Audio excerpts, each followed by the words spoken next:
order. This is Management Council, January 6, 2022. We'll proceed now with the legislative budget bill. Director Obrecht and Fiscal Officer Heather Kemmerman. Thank you, Mr. Chairman, members of council. Before you, under agenda item 8, is the legislative budget bill.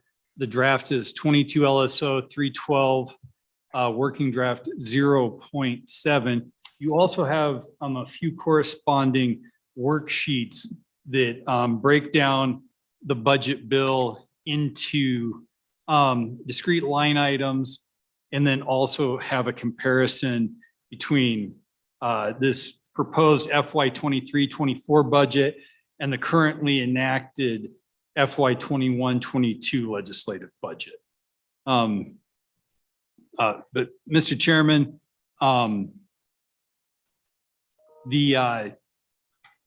starting on page 2 are what we call above the line expenses. These are the reoccurring expenses of the legislature for fiscal years 23 and 24.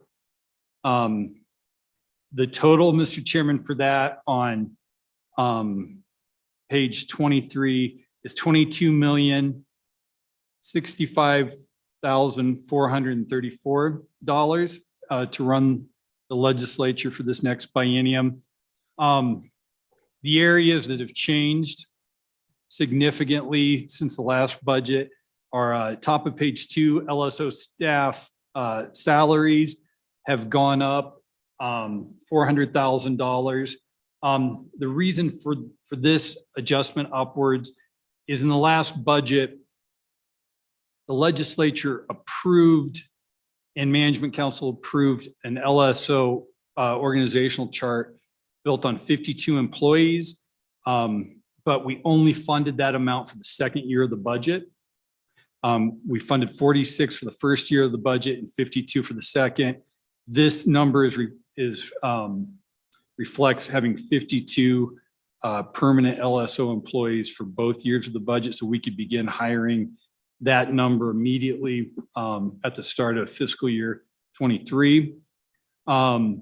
We've also seen an increase in our out-of-state legislator travel expenses just due to inflationary pressures, and then an increase in legislator interim salaries. And this is based somewhat on an increase in legislative committee meetings, but it's generally a reflection of just some different accounting on LSO's part to include that in there. Mr. Chairman, this is also the annual dues. This reflects a return to the requested funding from NCSL, the Energy Council, and CSG. NCSL is still working on getting us new numbers, but that number could either stay the same and we could pay that rate, or we could increase it based on NCSL's request, which we haven't got just yet. Mr. Chairman, another area of significant increase was on page 3 under the general administrative support. That increased, I think, rough numbers, 300,000, 250.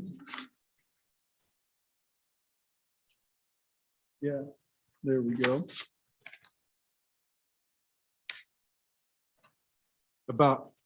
Yep, Mr. Chairman, about 250, a little bit more. But the reason for that is we're at our 4-year cycle for replacement of computers for all staff and legislators, as well as monitors. And that's the bulk of that increase. So, Mr. Chairman, I'd take any above the line questions now if. Okay, thank you. Just going down this, looking at it. Let's if you have a question, go note the page and the line number, folks. Senator Rothfuss. Thank you, Mr. President. Director Obrecht, oftentimes line 10, page 3, regarding the statute, session laws, and digests ends up being zeroed out, but we always have to account for it. Is that going to be the case once again, where we'll probably get that zeroed out because it'll be comped, or is that no longer the case? Mr. Olbrich? Mr. Chairman, Senator, we don't know because we will actually go out for a new RFP for our statutes at the conclusion of this session. Thank you. And we'll need to see what those bids come back at, what they provide for. I can tell you this, due to a US Supreme Court ruling on the ability for states and their publishers of their statutes to trademark the annotations, the business model for publishing state statutes has changed drastically since we've gone out for an RFP the last time. So whatever's going to happen, I predict that the responses to that RFP are likely to look different than they did the last time we went out for an RFP 8 years ago. Oh, gotcha. That's informative. Thank you. Thank you. For those listening in, we're on LSO 0312, working draft 0.7 for the questions. For the questions, this may be easy for you. Representative Schwartz, and then up to Representative Gray. Thank you, Mr. Chairman. Matt, so you and I had a conversation the other day about getting the numbers to line up in the budget spreadsheet and the bill. So the bill is unchanged. Is that the correct numbers? Are those the correct numbers, rather? Director Olbrich? So, Mr. Chairman, Representative Schwartz, after our conversation, you pointed out the discrepancies between the spreadsheet and the bill. The bill itself actually did change to represent the spreadsheet. The spreadsheet was correct. And in my haste to get out of the office for New Year's, I didn't update the working draft with Heather's new numbers. So this current working draft 7 matches up with our spreadsheet. Thank you, Matt. Although I'm not sure that's a legitimate excuse, New Year's, really. Aren't you guys like 24/7, 365? Director Olbrich, what kind of time frame are you working in?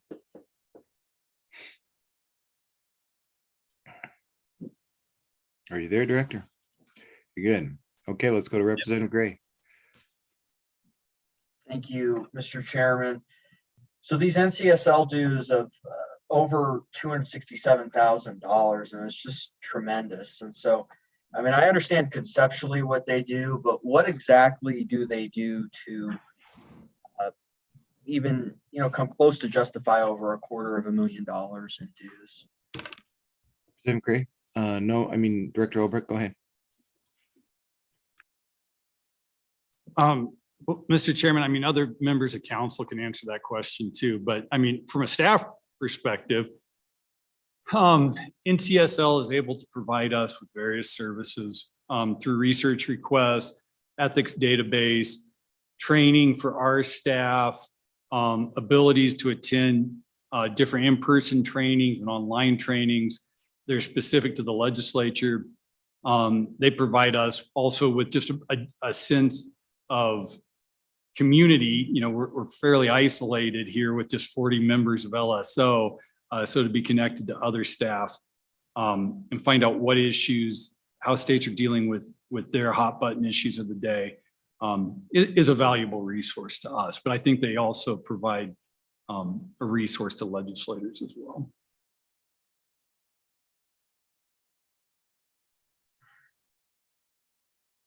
Go ahead. Let's go to Senator Hicks. Representative Gray, I'm assuming we wrapped it up on you, or did you have I anything got a else? follow-up, but go ahead and go to Senator Hicks. Thank you. No, let's catch you while we've got you, and then Okay. Vice President Hicks, we're headed your way. Thank you, Mr. Chairman. Mr. Obrecht, are there any states that are not members of NCSL or don't pay dues? Mr. Chairman, Representative Gray, no, not that I'm aware of. And I can't give you a completely full description of how they set their dues, but primarily their dues are based on the overall budget for the state. So our dues would be a fraction of what would be charged to a state like California. Vice President. Yeah, Mr. President, Matt, a question. So when we go to page 4, line 10, and we get into this reappropriation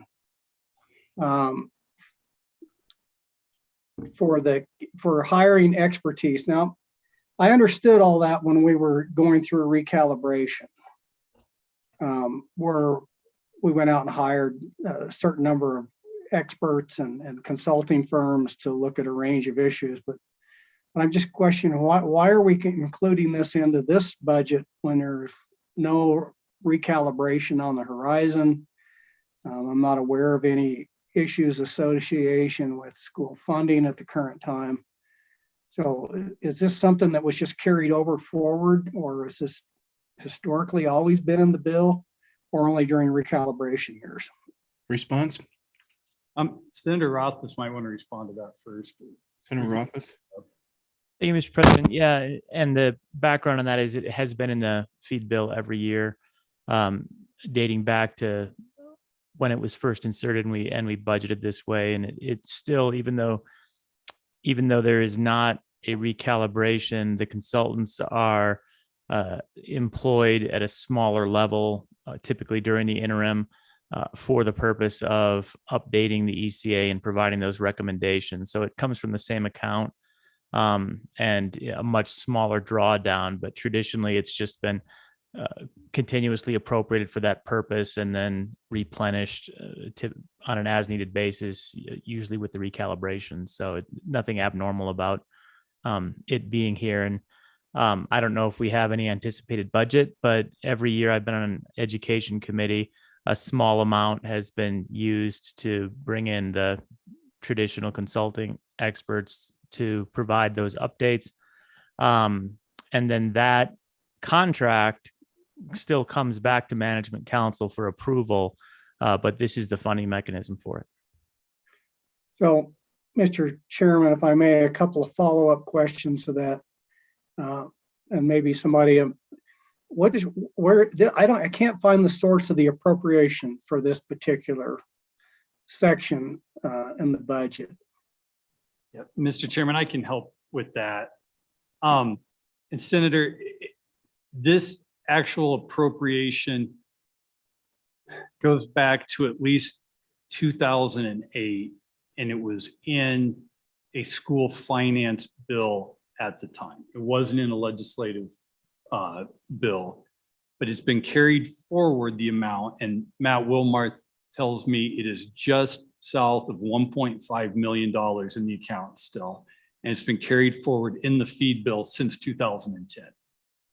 And the purpose is not only to our minor need of consultants, but in the event there is school litigation, that this fund in section 4 and also the fund appropriated to the Attorney General's office that we carry forward in section 7 are simply our war chest if there is school litigation. Well, so thank you, Mr. Chairman. Thank you, Matt, for that explanation. But the way this reads, that section 7 would be for litigation to the AG's office. This is specific. But the question I have is because on the other one for the AG's office, it comes out of the school foundation program. So are we reappropriating general fund dollars here? I guess is a specific question I'm trying to get answered. Yep, Mr. Chairman, I do believe that was in 2008. I tracked it down. I think that was a general fund appropriation in 2008. And this would also be for our ability to hire the experts we would need during that litigation, as well as if we needed to hire outside counsel to represent the legislature too. So, Mr. Chairman, if I may, rather than wait till we get to section 7, is there, I haven't heard any since how we funded this, the model at its rate last year due to the failure of the recalibration bill. I'm just wondering why we need to keep a whole bunch of money in this for potential litigation, when if we needed that, we could do it on an annual basis. I haven't heard anybody rattling the sabers on litigation, so I'm just wondering whether we need to keep this in there. Go ahead. Mr. Chairman, Go ahead. Mr. Chairman, I just want to reiterate what Senator Rothschild said. Sure, maybe we don't utilize this whole pot, but it's already been appropriated. And so to be able to use that for the consultants, we are statutorily bound to do an ECA analysis every year. And we have to hire consultants to do that analysis. And so this is just I think a handy pot of money to pay that out of, regardless of whether we have any threat of litigation. All Well, right. Mr. Chairman, I appreciate that, but my question was specific to Section 7 as to why we're keeping appropriation from the school foundation program going into the AG's office, specific for litigation. I understand we may need to keep some money here in Section 4, or whatever section this is, Section 4, but my specific question, seeing how we was brought up on the litigation account out of the school foundation program, I think just sitting on money that could be doing stuff in our K through 12 classroom in an account when there's no potential litigation on the horizon is a kind of a misappropriation of money. But you still have an original question in there. The staff want to help us a little bit with this one. Mr. Chairman, I think the money was allocated originally for litigation purposes. We don't know when litigation will happen again and at what time. So this fund has always been available, these two funds, for that purpose. For a more specific answer, maybe we'll just come back to this, if you don't mind, Senator. Matt Wilmarth can join the Zoom call and provide any further insight on this. But I would say this money has been carried over in Section 7, I think for even longer than 2008. So this money's been in our purview for 15 years potentially. Yeah, Mr. Chairman, that would be fine, but when Matt comes on there, I'd like to know what the balance in that account is. So he can have that ready. Fair enough. Little heads up on that one for Mr. Wilmot. Mr. Chairman, he Go ahead. won't be able to have that balance, but he'll explain that to you why he doesn't. Okay. All right. Okay. We're on the legislative budget, folks. Any other questions? Bill? Mr. Chairman, maybe I can just walk through the below the line sections too. We kind of jumped into that. Let me slip one in from Representative Gray real quick, and then we'll come back to you. Go ahead. Yeah, I can wait. We didn't do the bill itself, so yeah, I can wait for that narrative. Thank you. Fair enough. Okay. Go ahead, Matt. Okay. Mr. Chairman, so starting on page 3, line 14, section 2 is your standard flex authority, gives management council ability to flex through expense category and from one section of the bill to the next section as required. Section 3 is the appropriation and authorization for out-of-state travel for legislators. Section 4 that Senator Hicks started to touch on is our carry forward of prior appropriations. We talked about section 1, which is the K-12 consulting and litigation fund. Paragraph 2 is any balance remaining from the sale of legislative laptop computers. And section 3 is any funds that were appropriated in the 2020 feed bill for the FY 21-22 session that are unexpended as of June 30, 2022. Section 5, Mr. Chairman, on the bottom of page 5 onto page 6 is an appropriation of $125,000 for our continued development and support of the legislative management system and other continuing legislative information technology projects. The one I was thinking about specifically was our voting system on the floors. Section 6, because new legislators, when they receive compensation for their training, aren't yet official legislators, We've got a special breakout section to pay them for their new legislator training, and it's $34,000. This is unchanged from FY 21-22. Section 7 on page 7, Senator Hicks has already discussed this. This is the appropriation from the school foundation program account to the AG for potential school litigation, school finance litigation expenses. Section 8 is management council special contingency, and the amount in this bill draft is $500,000 in special contingency for both years of the biennium. Mr. Chairman. Go ahead. Thank you, Mr. Chairman. This is back a couple of lines, but the $34,000 for training, I think it was $34,000. We've had a few different types of training over the years in the legislature and various degrees of intensity and engagement. And I don't know if we want to revisit. This is certainly a perfectly reasonable placeholder. I think it's basically do like we did last time. It's a similar budget, but I do recall, when I entered the legislature, the new legislator training was, I think, substantially more robust than what we've come to over the years as we've trimmed it down and cut days off and cut activities off. It's something that is this committee's purview really to make that decision. And we don't need to go into it too deeply right now, but obviously we'll need the budget for a better training if we want a better training for the next legislature. And I honestly think it would benefit the legislature to look back at some of our previous practices where we had more extensive training, more opportunity to get to know the new legislators and to have them come in, I think, with a little more respect for the institution and understanding of their place in the institution, instead of just kind of coming in with their eyes wide open and not knowing what to do on those first days. So there's my little pitch for that discussion later. It relates to this budget. We don't have to make that decision right now. Okay. All right. Any further discussion on the legislative budget bill? Go ahead then, Matt. All right, Mr. Chairman, we're on to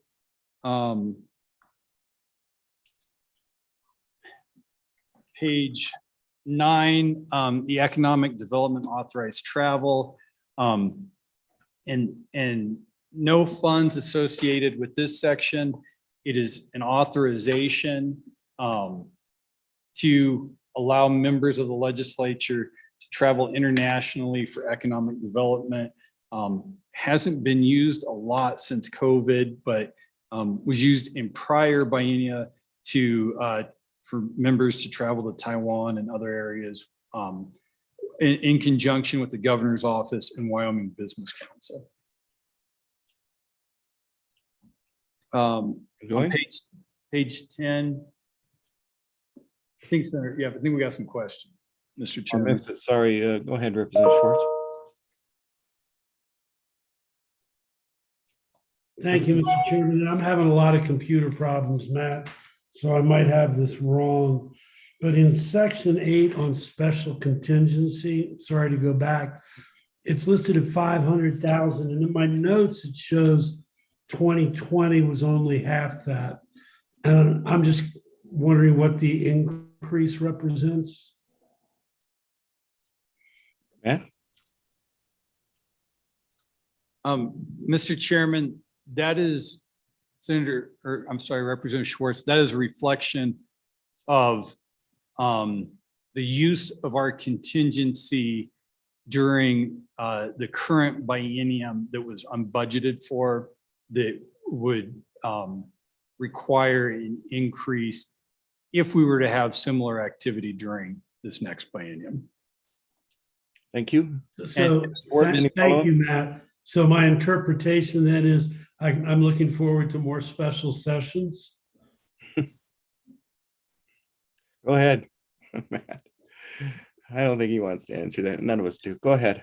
And Mr. Chairman, Matt Wilmarth is actually available right now, and he has to go to Craig shortly. So if we could go to Matt to answer some questions that Senator Hicks posed. Senator Hicks, are you willing to wait for a moment, or? Okay, let's go ahead because you're the one that's waiting for Mr. Walmarth. Mr. Walmarth, can you join us? And those Craig folks, they're not as important as us, but go ahead. Thank you, members of the council, and Senator Hicks, to address your question. I think you have two questions. One is, what's the balance of the current LSO school finance budget? And that's approximately $1.48 million. What will be transferred under Section 7 is unknown. And the reason for that is the AG's office is currently expending those funds that have been appropriated to them. So the section reads that any unexpended, unencumbered funds will be transferred to the LSO at the end of the biennium. They do have a school finance litigation unit and staff attorneys that are paid out of that budget. The legislature did reduce that budget during last year's supplemental budget. So I can't tell you under Section 7 how much would be transferred under that section.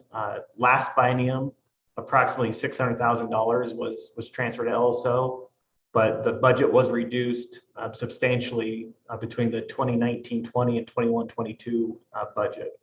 So I know that doesn't answer your question, but I hope that helps. Thank you. Vice President, does that cover it?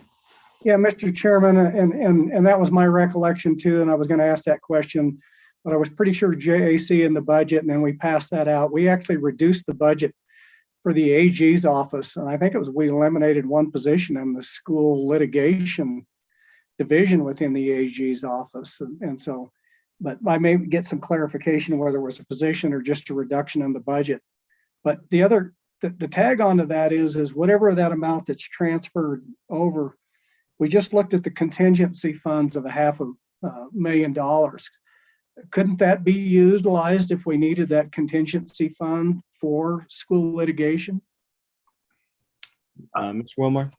Yeah, Mr. Chairman and Senator Hicks, last session, you reduced the budget by approximately $254,000.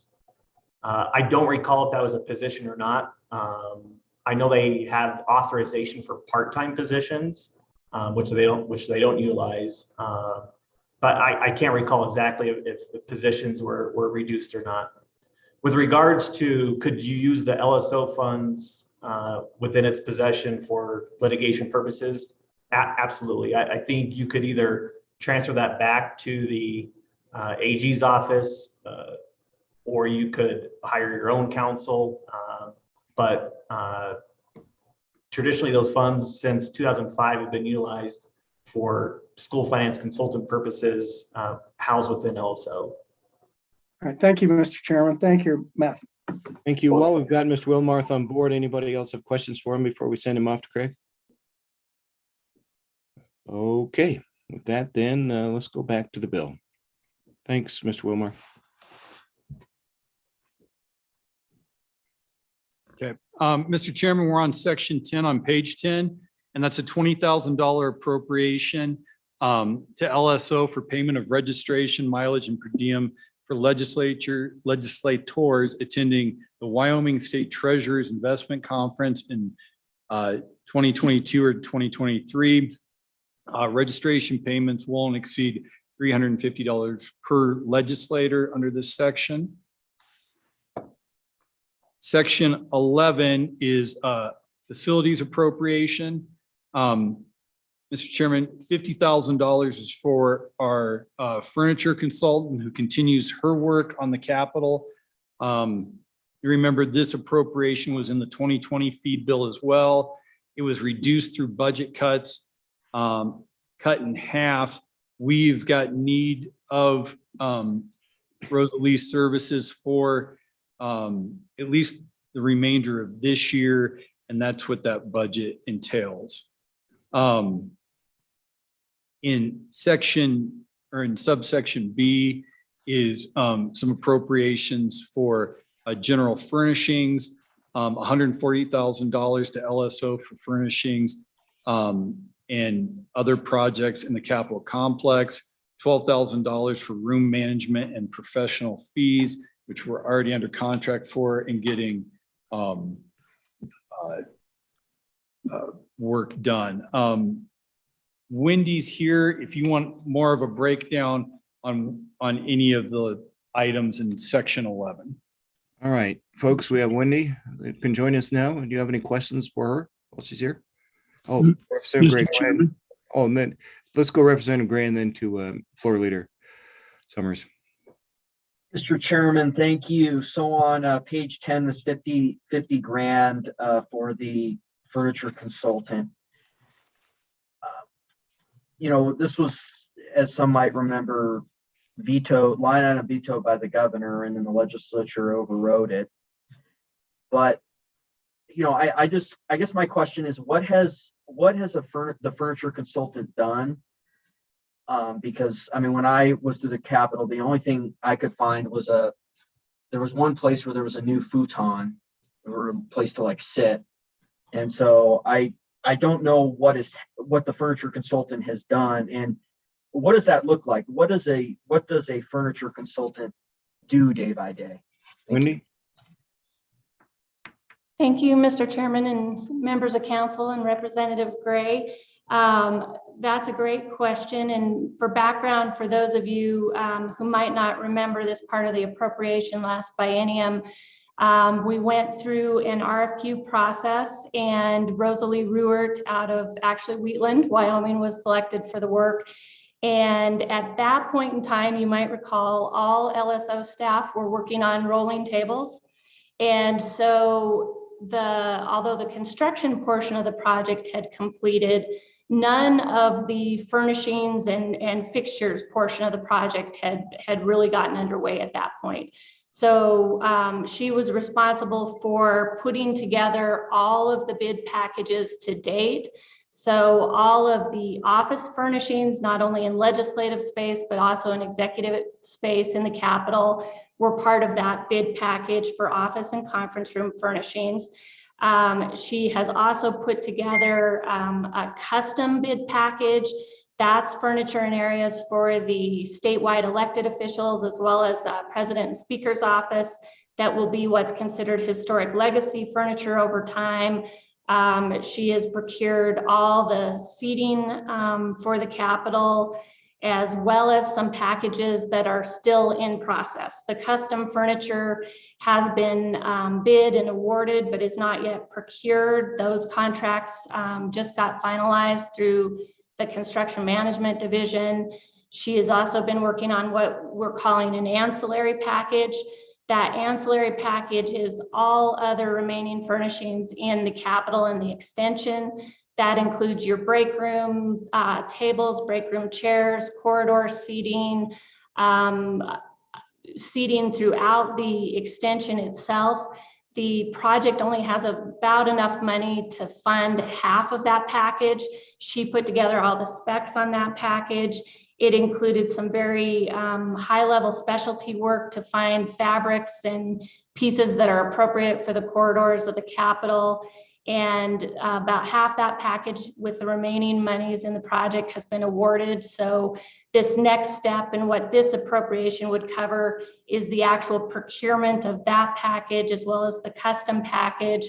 Finally, for those of you sitting in room W113 today, it's a cloudy day, but you've all experienced some of the sun glare issues we have with the current shades.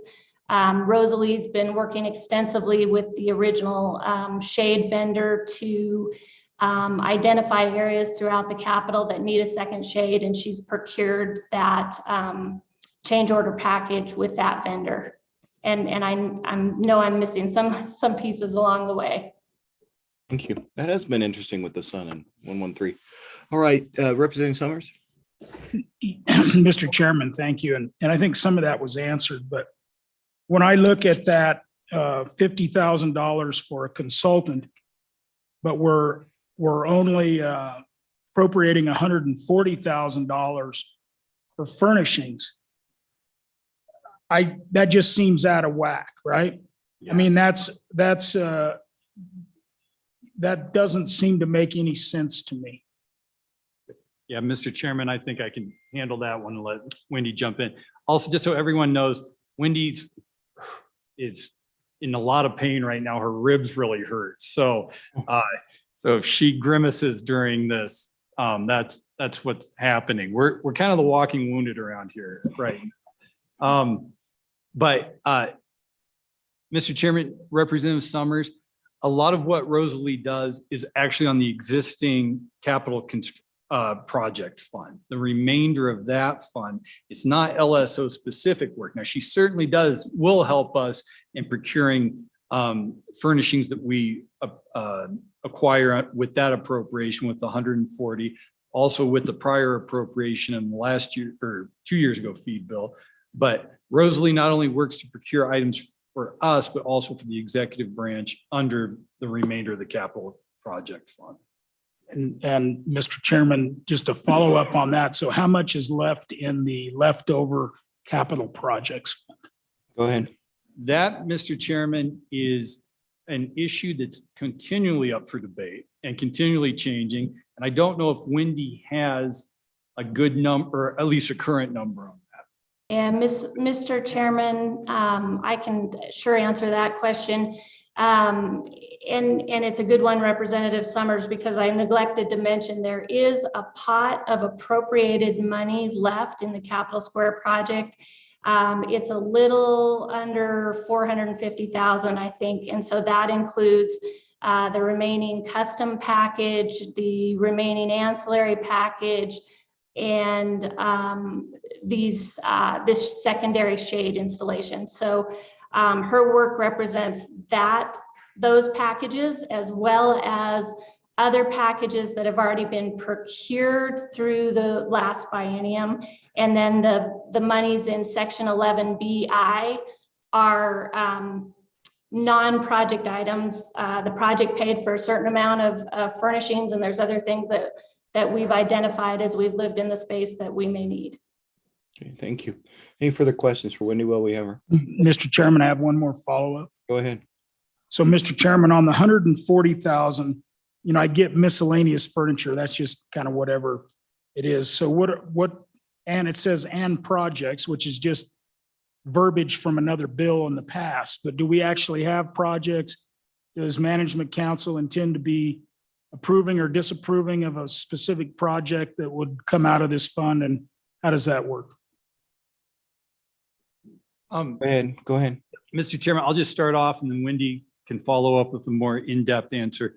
No specific project that is not already undergoing that money would be used for, to my knowledge. Some of the furnishings will go into requests from legislators for different furniture than what was originally envisioned in certain spaces in the Capitol. And some of it will be for repurposing of rooms for legislative staff. And mainly what we're doing is, and former Senate President Phil Nicholas was always really big into this. And it was one of the great things that we had at Jonah that we don't really have here. And that's what we call collision space, or almost like an area where, it would be our own in-house version of what I think a former CEO of Starbucks called your third place. It's not your home, it's not your office. So we're repurposing our LSO training room, which never had furniture procured for it, into an LSO collision space. And that's down on the Garden Level West. And so some of this furniture is for the repurposing of that room, and at my request. And I think Wendy can discuss what her vision and what other requests came into her for the remainder of those funds. Wendy? Certainly, Mr. Chairman. It also includes refinishing of our historic benches. Those need some work. And then after the work on the millwork of the Capitol, we realized that those need some additional work as well. It includes the furnishings that we need in the Casper State Office building for areas that are assigned to legislative staff. There's a workroom between two meeting rooms, and we need to supply furnishings and equipment for that space. It also includes a number of requests we've had from members of places that really are in need of artwork, conference rooms, There's the Hirschler Conference Center, the Hirschler space where our session staff are. It will include those type of furnishings as well. In addition, the office furniture that was procured for our space, while for the most part has worked very well, any additional needs that we have are now funded by each agency and not the project. Thank you. Further questions on this? Any further questions? All right, let's proceed then back on the bill. Mr. Chairman, we've got just one last section, and that's a $25,000 appropriation to LSO to pay salary, mileage, and per diem of the legislative members of the Capital Interpretive Exhibit and Wayfinding Subcommittee created in last year's CapCon bill. And I just neglected when writing that to include that appropriation to us in that bill, which is embarrassing because it's something that I hammer on our staff attorneys to do, and then I forget to do it. So that's just an appropriation to take care of that. The last is the split effective dates. We've got a lot of this below the line appropriations will be effective immediately upon passage of the bill, but the above the line appropriations won't become effective until July 1, 2022. Okay. Mr. Chairman. Go ahead, Mr. Summers. Mr. Chairman, thank you. And Matt, you know, we had a pretty large appropriation last time for technology in those rooms, and we got it in there, but there still is a lot of quirks. Do we have enough money? You know, I assume we got enough overflow to kind of keep taking care of technology quirks that we have. Go ahead. Mr. Chairman,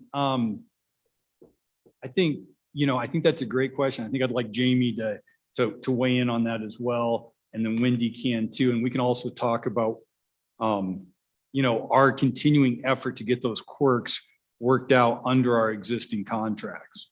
In fact, we've got technicians on site today doing just that. Jamie first, and then Wendy. Thank you, Mr. Chairman. Representative Summers. On the above line stuff where you get into, I think, the general administrative support, there's dollars in there for that. We set aside some money for some equipment purchases each year as it comes up, and also for some consulting fees or whatever for the programmers to do some of the programming when we procure the equipment. But that was, I'm not sure what the specific dollar amount for those two line items were, but they are accounted for in that area. All right, Wendy, your countenance looks a little strained today, so we do appreciate you being here with that injury too. So whatever the best, we hope you wish you all the best with that. My apologies, Mr. Chairman. I wish I had a good story, like I'd been kicked by a horse, but I got kicked off a sled. So thank you so much. In addition to what Jamie just mentioned, we have had a number of equipment failures in our spaces, and so we're working with both the AV contractor as well as our AV programmer to try to dig a lot deeper into what those issues are.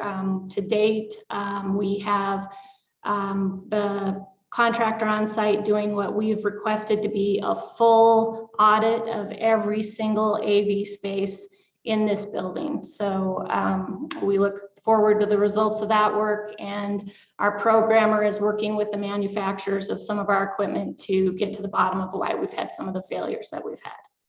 Thank you. Let's go to Representative Deanne. He's been waiting. Thank you, Mr. Chairman. Mr. Obrick, do you know, so maybe this is a little callback to Representative Short's question, because of the special contingency fund, do you know how much of the special session came out of that fund? And were there any other costs associated with it? Thank you, Mr. Chairman. Respond. Mr. Chairman, Representative Yen, that's a great question. And that's a question that Heather Camerman can answer, as well as a follow-up to what our interior line items for our AV and consulting.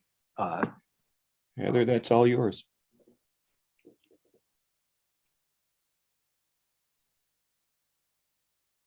Take her just a second to pull up the right spreadsheet here. Okay. Okay, the special session came out to roughly $230,000 was the cost of that, the overall cost. And then for the AV project, we have $22,000 for AV equipment and consultants. Thank you. Any further questions on that? Go ahead, speaker. Thank you, Mr. Chairman. So just to be clear, Mr. Cameraman, the amount you stated was the amount that was actually paid out because some members waived both per diem and other items. Is that accurate? So the actual cost of the potential could have been higher if there hadn't been the waiver by individual members. Is that accurate? Thank you. Heather? Yes, Vice Chairman, that's correct. Okay. Further questions from the council? Mr. Chairman. Yeah. Back to technology just a little, and I led into it a little earlier. What would it cost us to look at coming up with equipment so you guys can better remote do our interim type meetings? I think long-term it's a savings for us, but short-term you've got to spend the money and we save it in motel rooms and travel down the road. But I'd like to see us look at the start of that. Is there a way for us even to get a swag on where we could start out on that? Mr. Chairman and Senator Driscoll, I think if we were going to look to do something like that, what we'd first need to do is identify rooms in the state that would have the functionality to hold completely remote meetings, and then have discussion with those facilities, whether they be community colleges, ETS, on what they would require from us to enter into an MOU to provide the staff directly at that meeting instead of the Legislative Service Office doing it. So I would have a hard time coming up with a number of what that might be at this point in time. And we'd also be more limited in the locations we can meet around the state too than we currently are, even with the need to include full Zoom participation at all of those remote locations. And I can also generally say that if we're going to have an in-person committee meeting, I'm of the belief we should have LSO staff at that meeting. I think it's a special circumstance with this corporation meeting in Casper. I think my staff would generally be of the same opinion I am. That even though travel is time away from the office, us being in person, being able to read the room, see how a statement was made in what context is pretty vital to being able to efficiently staff a committee. Mr. Chairman, follow up. Go ahead. Probably I'm looking at a layer deeper than that because I don't want to restrict it to big towns that are only ones could hold it. It was more coming up with a set of equipment and whatnot if they've got bandwidth to handle it, to do it. And then I think LSO would still have someone go there that set it up. I was more referring to staff attorneys, et cetera. So we weren't doing the numbers of motel rooms and the number, because you guys bring a whole contingent. And that's where I was looking is bill drafting that into the deal. We usually end up with 2 attorneys, sometimes 3 at these meetings. Their time's valuable. And if they could sit down here and do it, but a staff person drove up, made sure that the AV was set up right, the cameras were right, and it was basically a little mobile type package, because I don't want to give up. I'm going to be honest with you. Hewlett, Wyoming doesn't have anywhere that's going to make the list, and it's a big economic impact in our town. Plus, people aren't going to travel. So I'd like to see us look at that and do a hybrid of what you're talking, but at least get started on what the savings costs are, which I don't think should cost a lot, but maybe should be included in this bill to get it started. Thoughts on that? Because I really do. I'm a little different track than you were in the fact that you might call a little travel trailer and somebody that drives up that sets it all up that says, you've got to be able to show us you've got this level of bandwidth, because we know certain places don't have it now, i.e. we're certainly not going to have one at Speaker Barlow's place, looking at what he does at participation. Go ahead, response to that, please. Mr. Barr, he's sharing that phone that frustrates us all. Mr. Chairman, I'll take a look at that. And we'll run some numbers for you, Senator, and get those to you. Floor Leader Rothfuss. One further, Mr. Chairman. And this is just a thought once again, and it nothing to do with technology. I have now served on 3 governor's task forces, and these come up not through bills usually, but the governor does them. They fully fund these task forces out of the governor's office, other than the legislator. And if you happen to be the gifted legislator that's chosen for one of these, you're attending meetings that everyone else at the meetings getting per diem, sometimes salary, sometimes whatever. Yet as a legislature, when you're on them, I've probably done 50 or 60 days in the last 6 years that you pay for your motel rooms, all your travel, everything. I would like us to look at including out of our contingency fund, the ability for management council, just like we do out of state travel, that if someone gets appointed to that, they can come in and get whatever level that management council feels is appropriate. But it really is a hardship going to those committees when you're traveling clear across the state and buying high dollar rooms different times. Salary is optional, but it's really tough when you're paying your own mileage and your own expenses. So just a thought, maybe an amendment to the bill. So thank you. Yes. More high dollar rooms than in the past. Okay. Let's well, Mr. Speaker. Yeah. Thank you, Mr. Chairman. And I know Matt's going to follow up on a couple of things, but I think to Senator Driscoll's point, there were several task force, if you want to say that have come up in my time as presiding officers, and the executive branch has called and said, oh, by the way, we want these folks. And I've said, oh, by the way, are you paying their way? Are you going to fund this? And I think that's a discussion that, we as a legislature and certainly as presiding officers, when we get those requests, I mean, that is on us to see if they're now.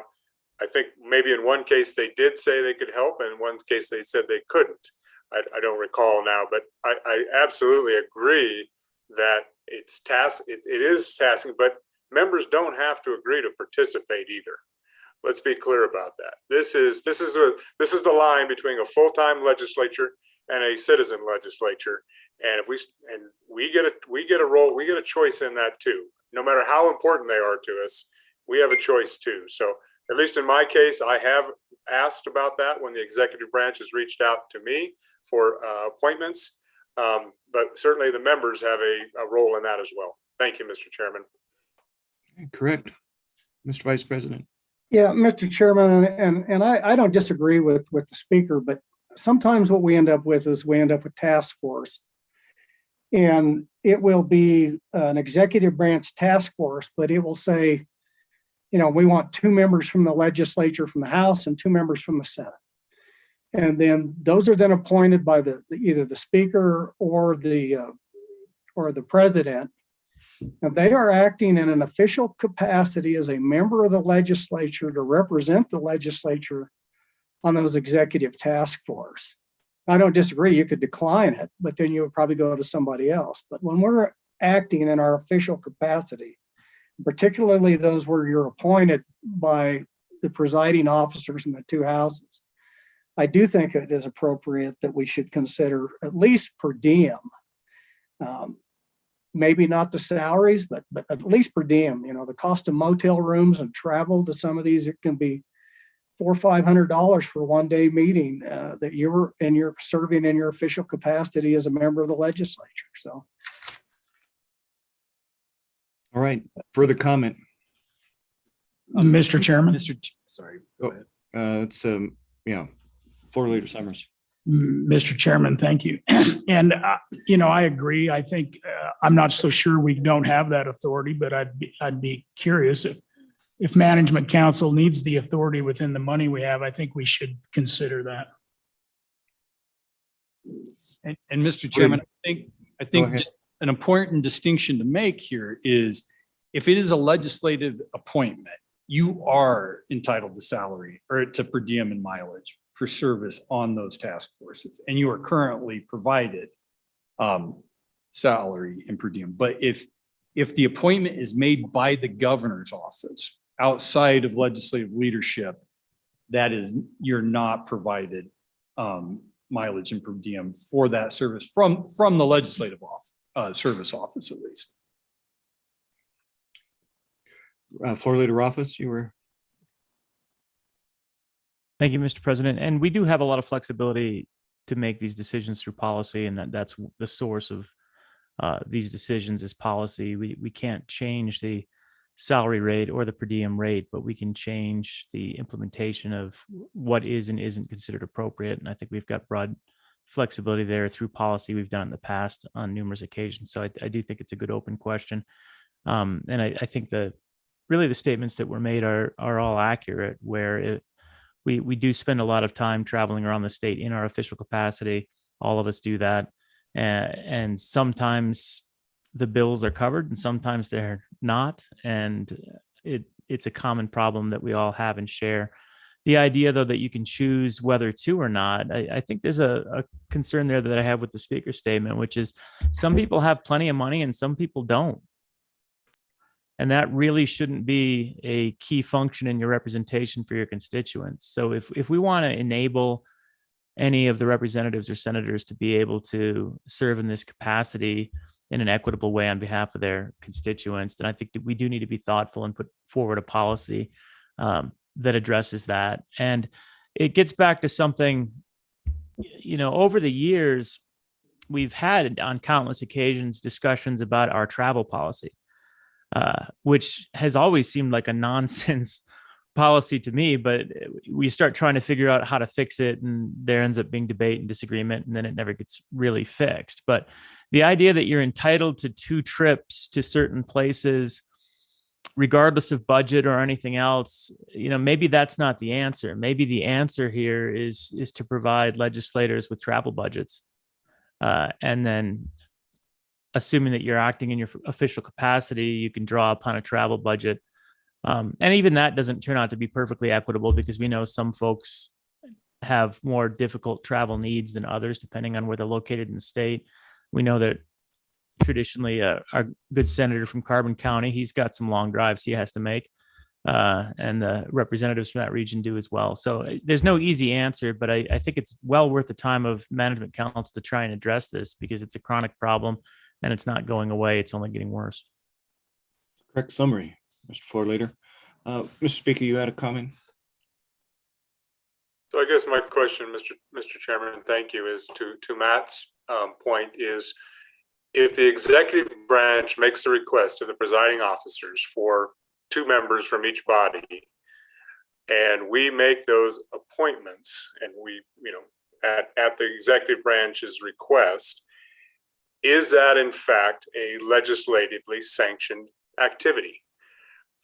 Or is it not? I understand if we institute a task force by legislation, by a section 3 or whatever for a certain purpose, but if it's purely a function of the executive branch and they ask for participation of the legislature, and maybe this goes to Senator Rothfuss's point that we have the flexibility to reimburse those folks. And if we do, that's great. But I just want to be clear with Director. I want clarity from Director Obrecht. If we are making those appointments that are truly just executive branch functions, those folks are eligible or are not eligible for reimbursement based on whatever policy this group, the management council, may put forth. Thank you. Thank you. Any further questions? We're still on the bill, actually. So yeah. Go ahead. Who spoke? Mr. Chairman. Go ahead. I don't think we followed that policy. I've sat on Wildlife Task Force, Forestry, and Concessions. I believe all 3 of them were appointed by President. And on none of them have we done any per diem. I don't care about salary, but per diem, particularly on the forestry, we met for over 2 years on that at maybe as many as 20 meetings, I guess. It was a hardship on me, and I'll guarantee you a lot of legislators wouldn't have taken it if they knew they had to pay on it. It was shocking to me how expensive it was, because they don't always hold them at the Super 8, by the way. It's And everyone else on the task force, like I say, is all reimbursed for all of their per diem. They're all laughing because they're all getting their meals and their mileage and their rooms paid for. It was, I can tell you for our local people that attended with me, they were shocked when they found out that it was out of pocket. Thank you. I always look at this position as a deficit spending situation. Vice President Hicks. Yeah, and if I could ask Matt for some clarification, where can we find that? Is that in the manual that we talked about earlier, that if these are appointed? Because I've always been under, in my 12 years in the legislature, have always been under the assumption that even if you were appointed, you knew right off the bat that it was out of pocket, that it was going to be yours. And I've served on a couple of them, the chronic wasting disease, and then also currently serving on one that's resulted in 2 bill drafts being drafted or will be introduced this session as a result of that. But so where do we find that guidance, Matt? Because I've never seen that explicit language. And then to Speaker Barlow's point, I think sometimes the very reason that legislators sit on these task force, and I'll give you the example is when I was on the chronic wasting disease, there was numerous times that task force would come up and they'd say, well, we want to have legislation to do this. And without some participation to either be able to guide those task forces as the ramifications of doing legislation or not doing legislation, so I don't think you can presuppose a lot of times that it's going to end up in legislation or not. Director Obrecht, do you want to sweep up some of these comments as we close out here? Yep, Mr. Chairman, I will. Senator's point, or just Senator Hicks' question about where these regulations be found, it's in your travel manual. And while with a lot, there's been an exceptional growth in these task forces in the last few years. I'm also not 100% sure why the executive branch wouldn't pay if they want legislators to participate in these. I really don't. I mean, they're coming up with it. They want legislators. Why wouldn't they pay for it? But that not, I guess, being the case, and they certainly don't talk to me about this. And your travel policy provides that for non-legislative committees and task forces, then unless funds are specifically appropriated by the legislature, members are not authorized compensation for serving on executive branch or other non-legislatively created boards, commissions, advisory councils, committees, and task forces. And that was from Management Council action in January of 2014. Mr. Chairman. Who said that? Go ahead. This is Ogden. Actually, that's exactly what I was addressing, and I knew that was there. It was merely asking for a section that gave the legislators the ability, not the right, but the ability to come to management council, just like we do. And that's how I stated it. As if I want to do an out-of-state trip, I come to management council and say, here's what I'm doing. Here's what the purpose of it is. Are you willing to compensate me for travel on it or expenses or et cetera? And that's what I think the process should be, should we go down that path. I'm not saying that we have to, but give us the ability to come and say, look, this is a 2-year task force. The governor didn't pay for it. I'm asking for per diem to be able to have my rooms, my travel paid for by fund. And that leaves this body the ability to say, yeah, we think it's worthy, or no, it's not. It doesn't give the carte blanche authority to the legislator. It lets management council make the decision. And by the way, back to a travel budget, I like the way we do it. If you want to go out of state to whatever you want to go to, you come to management council, they send a vote out and say, are you in favor of Senator Driscoll going to the comic book collectors convention in New York? And obviously they say no. And I think they've done it before. So I think it's a good process that they act on what they spend it on. That way they know those trips that are out of state, that the money's well spent and done for a purpose. Thank you. Senator Rothfuss. And then up to Vice President Hicks. Thank you, Mr. President. And first of all, listening to the language that Director Obrecht read, it did seem to provide flexibility that with legislative permission, but I'd ask him to reread that language because it may or may not be interpreted to allow management council the authority to say, yes, we will approve legislator so-and-so's activities on it. But I felt like there was that flexibility available in that language. So I'd ask that be read back. A second point, and getting back at the way we do things, it's not so much the process of asking approval for out of state. We do that to some degree reasonably well. It's that there's no real consideration for budget. I remember several years ago, a legislator who had $10,000 worth of trips and came back and requested another one. We actually denied it. It was one of maybe 2 denials that I remember in the 10 years. But the reality is, it's like you want to save up for your 2 big trips because budget is not part of the equation. I don't see why 5 $400 trips is a bad idea, but 1 $2,000 trip is a good idea, or why management council would even care. And that's the concern that I have. To management council, I think there's 2 key considerations. One is budget, and so budget should be the constraining parameter. And the second is this an appropriate use of state funds, which the approval process does target. And I think that's fair. And I'm not saying that we need to get rid of that. If it is the comic book convention, then the answer should be no, even if it's a $400 trip. But I guess it's the flexibility for the legislator to select a series of smaller trips instead of 1 trip to Vienna,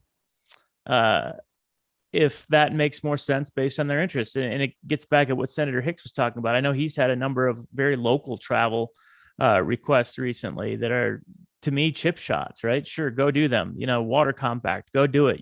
You're literally traveling down the road and staying a night. You could do 10 of those. I don't care.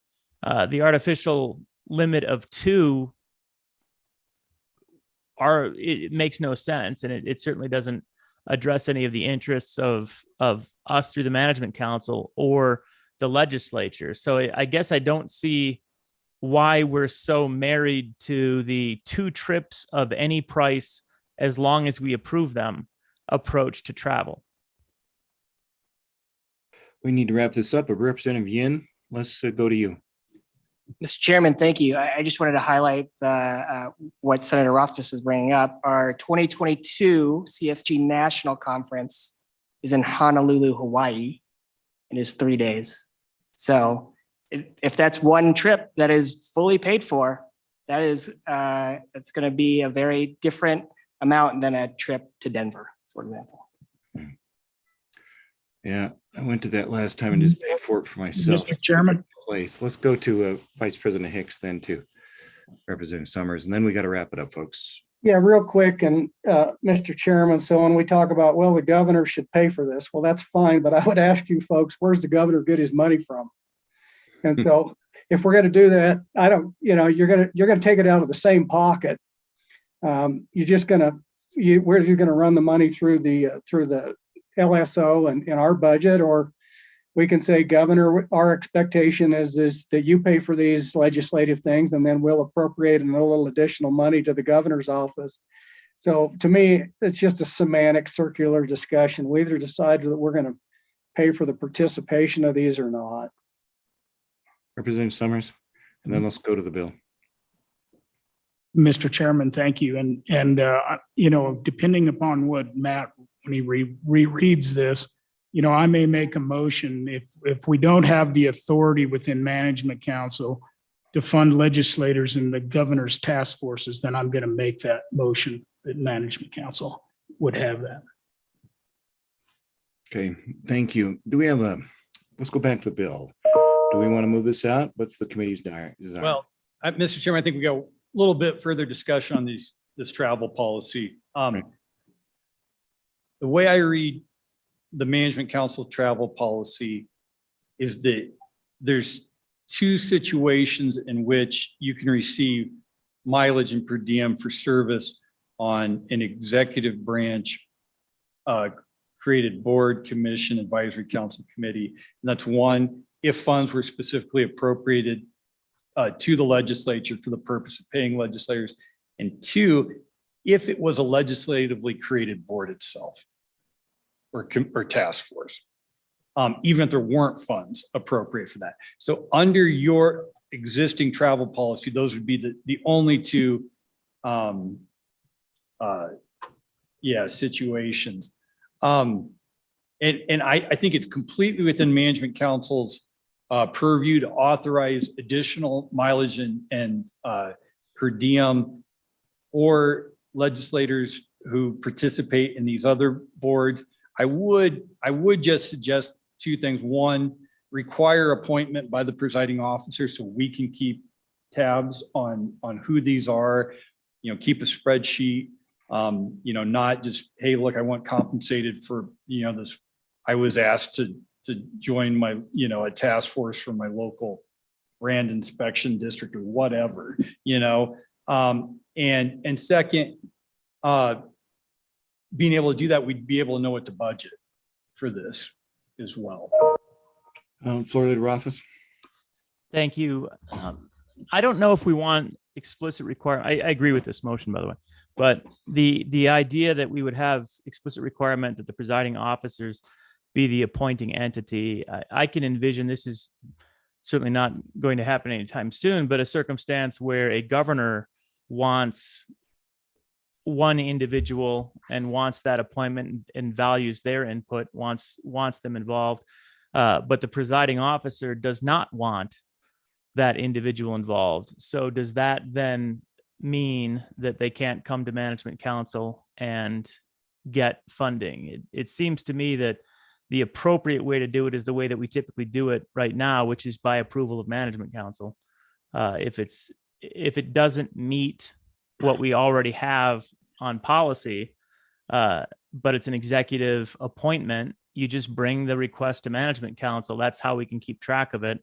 And then management council through motion either approves or denies it or provides some sort of constraints on it. So perhaps simply having a by motion authorization for reimbursement for an executive appointment or other task force. I don't know what else it would be. What if the judicial branch had a task force?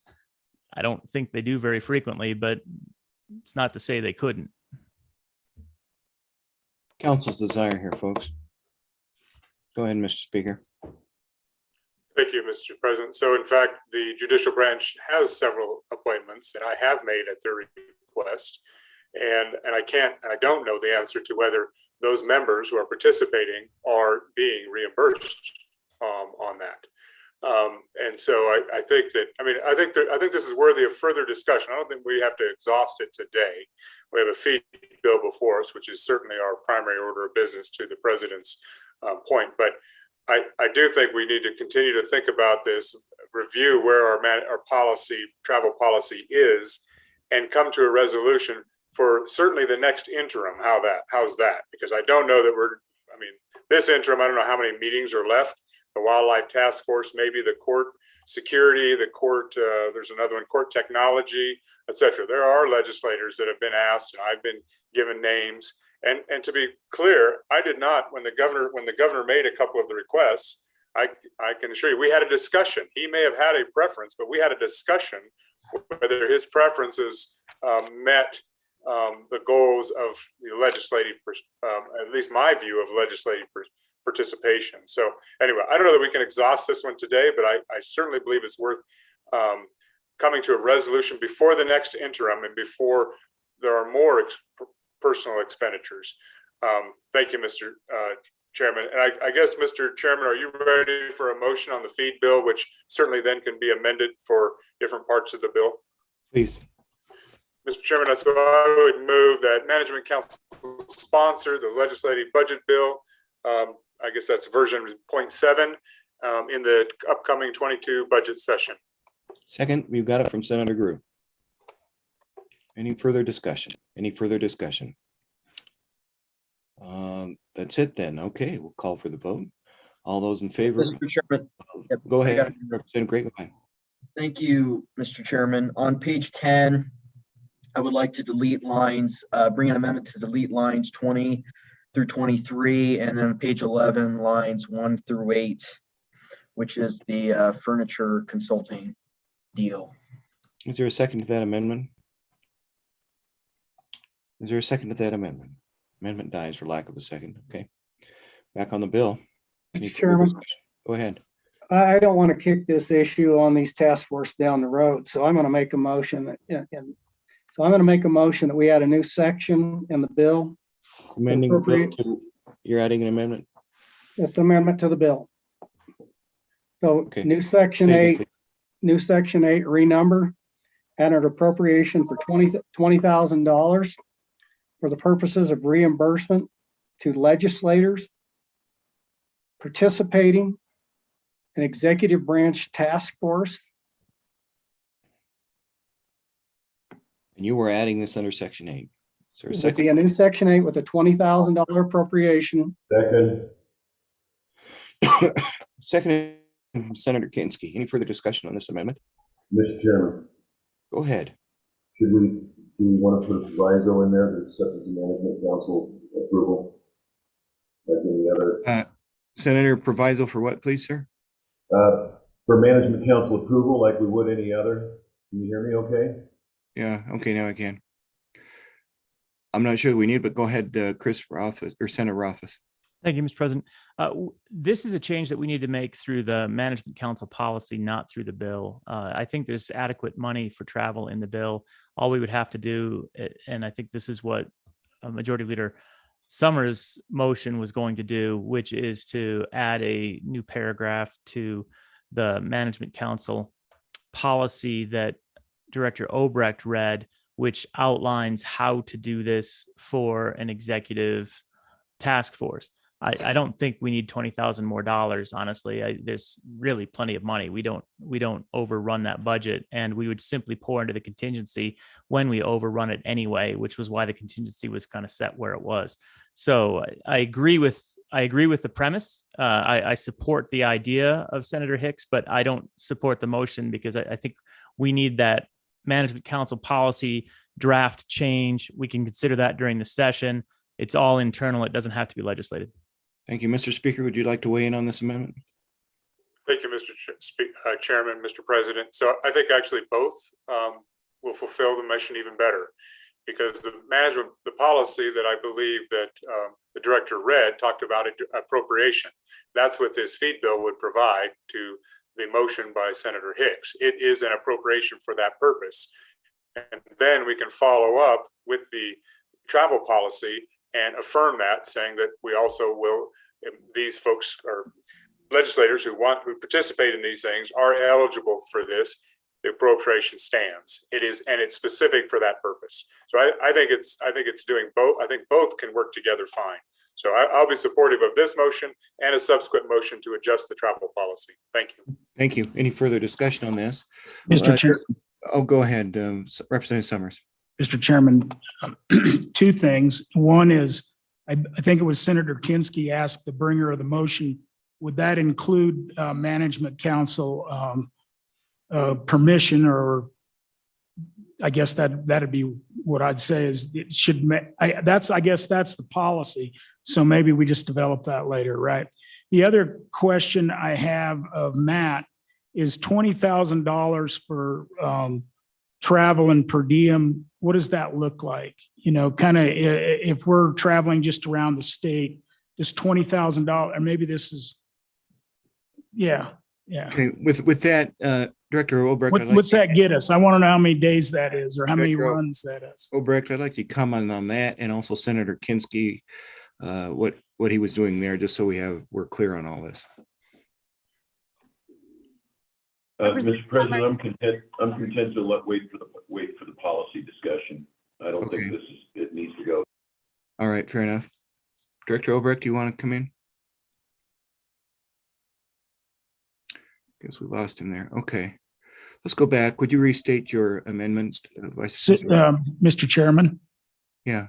Mr. Chairman, thank you. I do think staff was mulling something over right before they were ready to speak. So I think Ms. Cameraman is probably going to answer my question of what does $20,000 get us? And they had their calculators out and I didn't see it. Go ahead. Heather? Chairman and Representative Summers, I don't know off the top of my head, but $109 per day per diem, and then you got the 56 cents per mile. So depending on who's all traveling, where you're traveling to and stuff, I mean, I could run some numbers and give you guys an estimate, but it depends on how many meetings are being held as well. Are we okay with that? I think that would take a little more time to clarify, and we do appreciate staff starting to sort that out. Vice President? Yeah, Mr. Chairman, the 20,000 is a placeholder. And when you run those days out there, I think at least for right now, that would cover that for at least this first year of the biennium. We can always come back in the supplemental and address that then, or amend the bill when it gets in and final when we get to the session based on factual information. So right now that 20,000 just is a placeholder. Thank you. All right, just restate one more time, Ms. Vice President. We're going to call for a vote on your amendment. Chairman Dockstader, can I say something? Sorry. Please do, go ahead.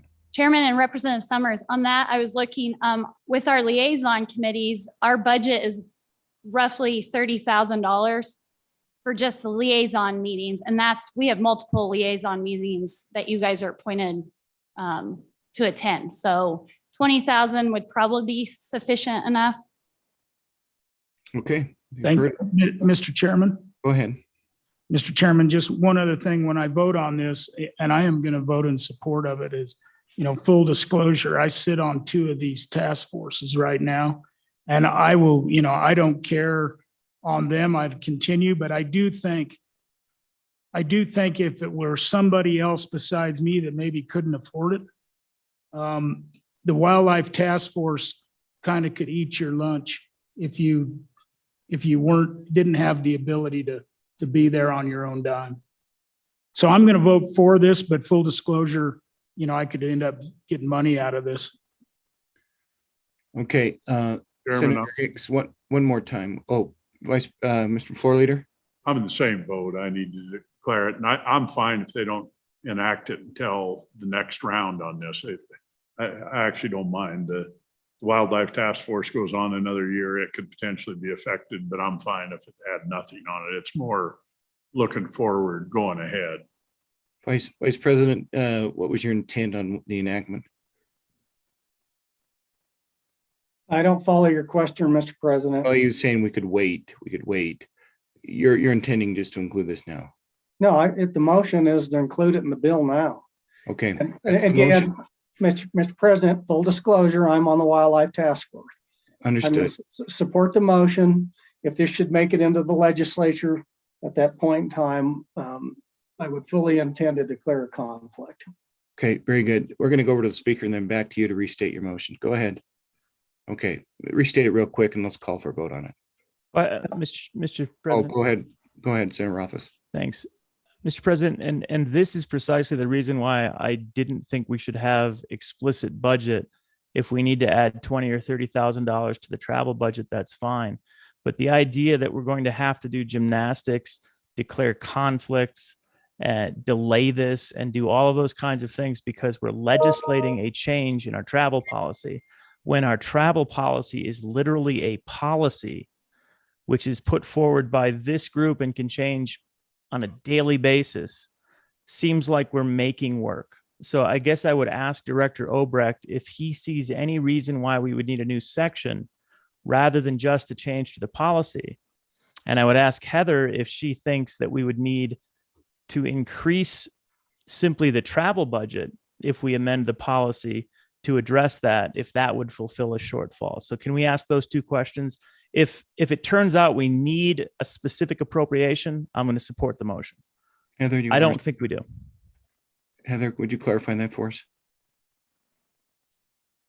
Chairman and Senator Rothfuss, yes, an increase to the travel budget would be helpful to help pay the executive branch committees that legislators attend. Okay, Mr. Chairman, quick follow-up. go ahead.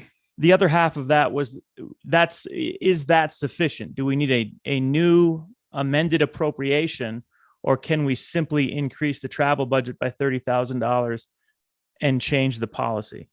Without the motion, correct?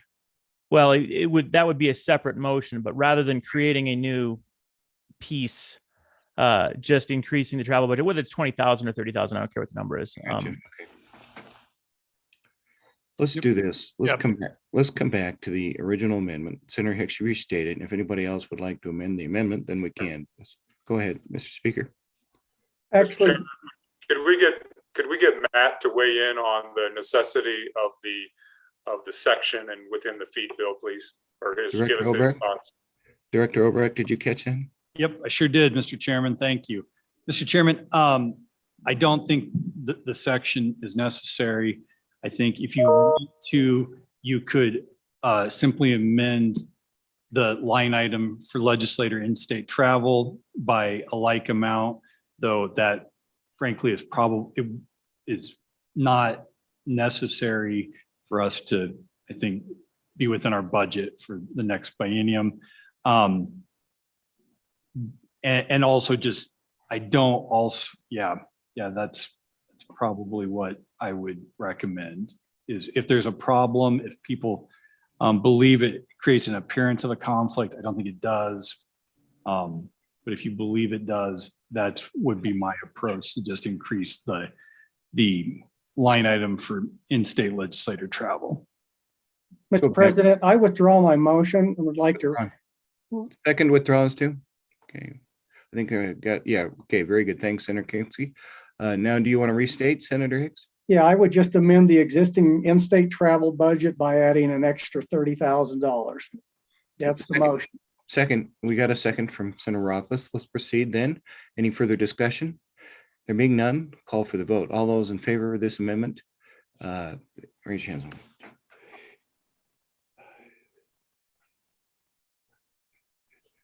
Mr. Chairman, 3 ayes on this side. Okay, I'm an aye, so that gives it 10. Okay, all right. Those opposed?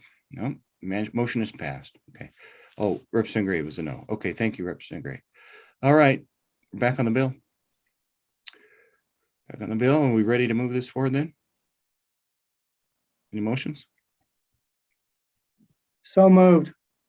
So moved with a second. There's a second with Representative Schwartz. Any further discussion? We'll call for the vote. All those in favor? Let's do a roll call, Mr. Chairman. Fair enough. This is on working draft 0.7 to 0312. Roll call. Senator Driscoll. Aye. Senator Guru. Aye. Senator Hicks. Aye. Senator Kinski. Aye. Senator Rothfuss. Aye. Representative Connolly. Aye. Representative Gray. No. Representative Greer. Excused. Representative Schwartz. Aye.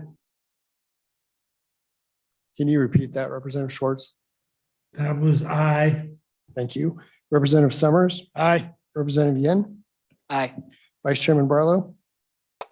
Aye. Chairman Dockstetter. Aye.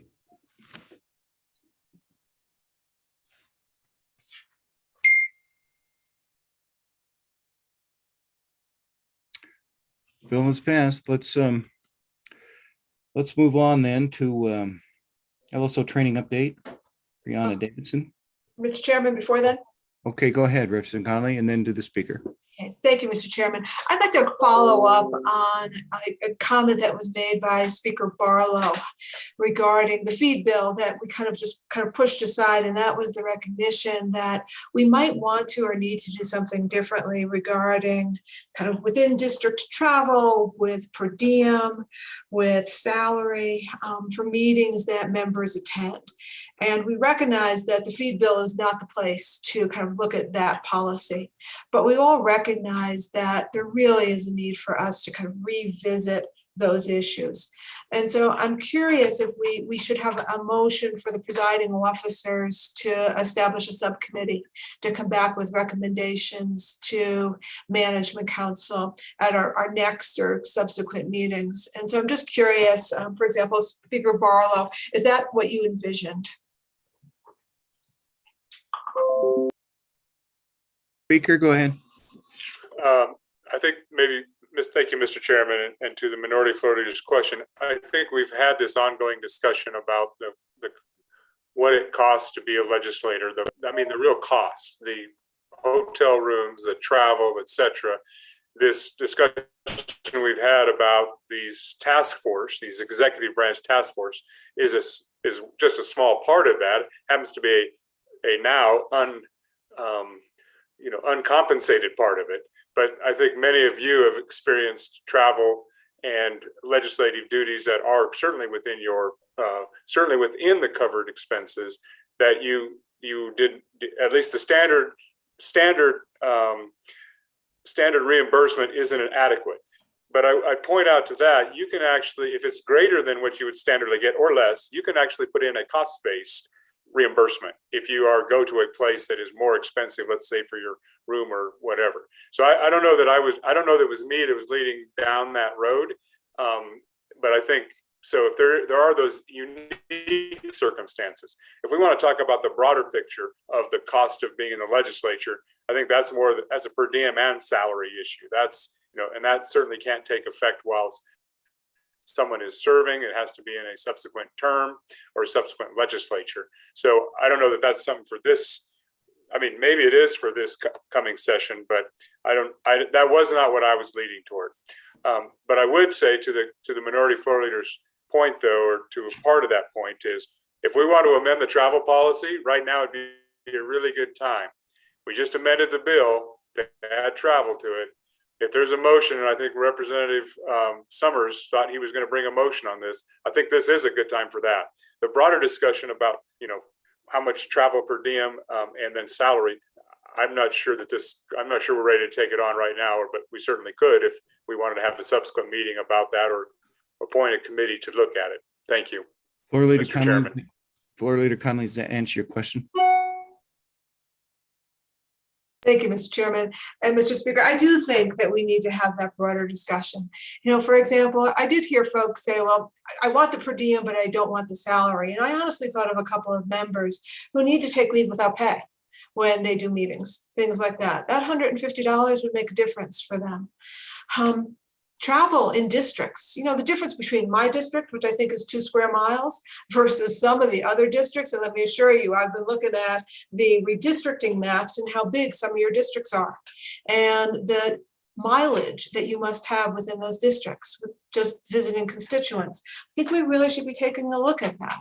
And let's face it, even though we know we can do cost basis for reimbursement, virtually no one does. All right, we just got our $109 and call it done.